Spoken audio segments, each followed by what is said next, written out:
How to watermark a picture in Word. Hello guys and welcome back to the channel. In this video, I'm going to show you how you can watermark a picture in Word. So let's get started.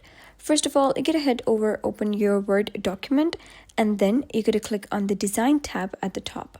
Once you do so, you gotta head over to the right section and click on Watermark. And over here at the bottom, you'll be able to see the option of Custom Watermark. Right over here, you'll be able to see the option of Picture Watermark.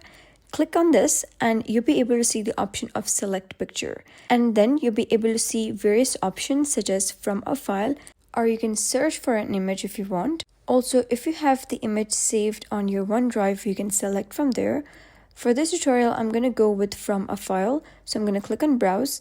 And this is the one that I want. So I'm going to click on it. And then you can scale it according to your own choice. So once you do so, you get to head over, click on OK, and you'll be able to see the watermark picture has been added.